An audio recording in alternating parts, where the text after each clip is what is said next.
Headmaster, faculty, students, and other guests. I'm really pleased to be in attendance here at Selwyn House School for your Remembrance Day ceremony. We all know the purpose of Remembrance Day, to honor and commemorate those who died in armed conflicts, particularly since World War I. I wear my uniform today in honor of all those veterans who served in our armed forces, and particularly those that made the ultimate sacrifice. But today I want to speak about one person in particular, my great uncle, your headmaster's great uncle. So this would be my grandfather's older brother, Alfred Crawford Hannaford. I never knew him. Alfred grew up in Westmount. Although you may not like to hear this, he attended Lower Canada College. He was a member of a leadership group at the Westmount YMCA, and by all accounts was very athletic and very well liked.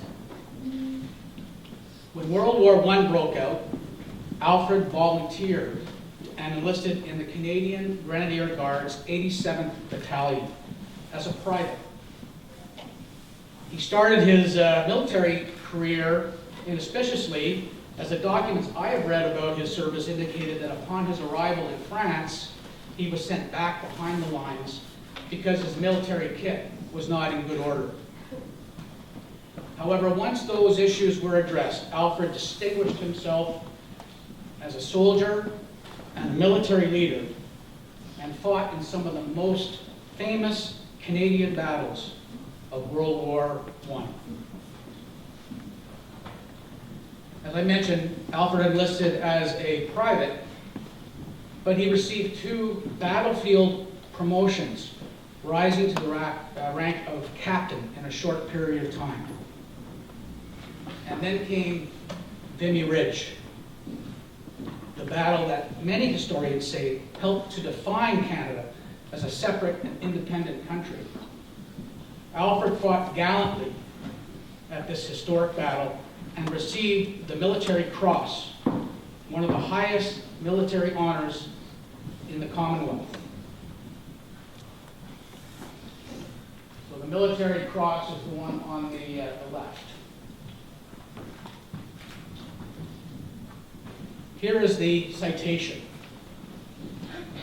Alfred was awarded the Military Cross for conspicuous gallantry and devotion to duty in an attack on Vimy Ridge on the 9th of April, 1917.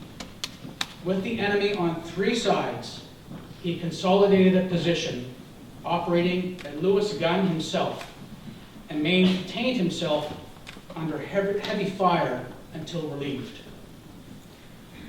Fighting in World War I often required enduring periods of boredom and routine, followed by terrible and bloody battles. After the Battle of Vimy Ridge, Alfred wrote this in a letter to his mother, and modestly downplayed his role in the battle. By your letters, Mother, there seems to be all kinds of varied rumors going around about me. Don't believe all you hear, as these things are always exaggerated a whole lot. I simply tried to carry out work allotted to me, and at that I didn't do as I had wished and planned. I was fortunate in gaining my right objectives and keeping them.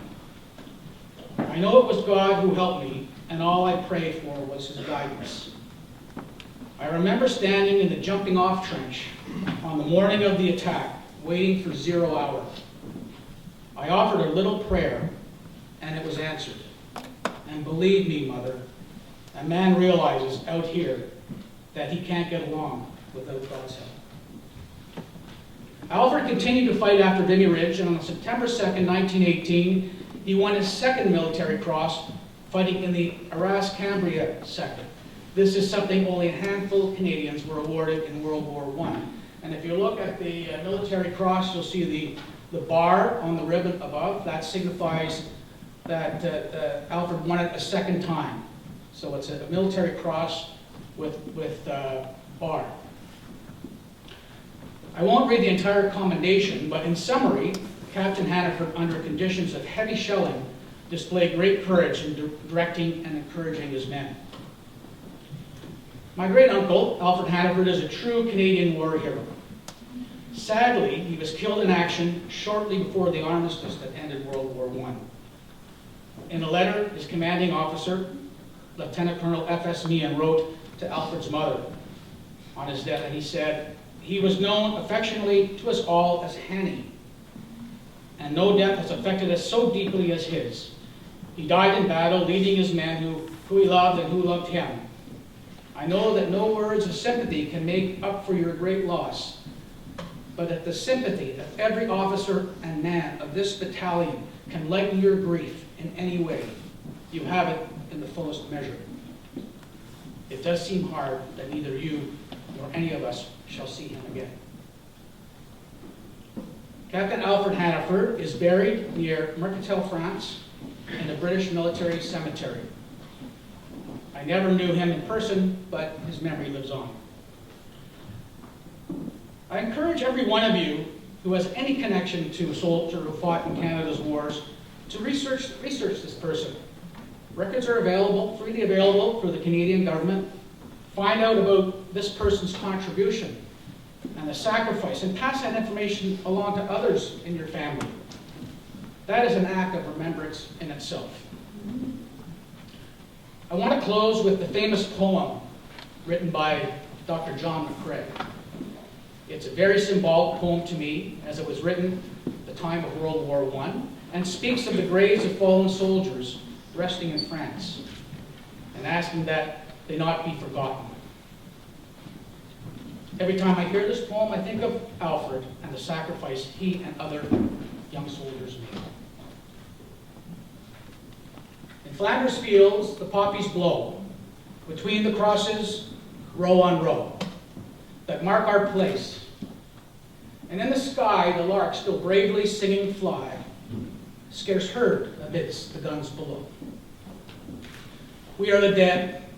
Short days ago, we lived, felt on, saw sunset glow, loved and were loved, and now we lie in Flanders fields. Take up the quarrel with the foe. To you from failing hands we throw the torch. Be it yours to hold high. If ye break faith with us who die, we shall not sleep, though poppies grow in Flanders fields.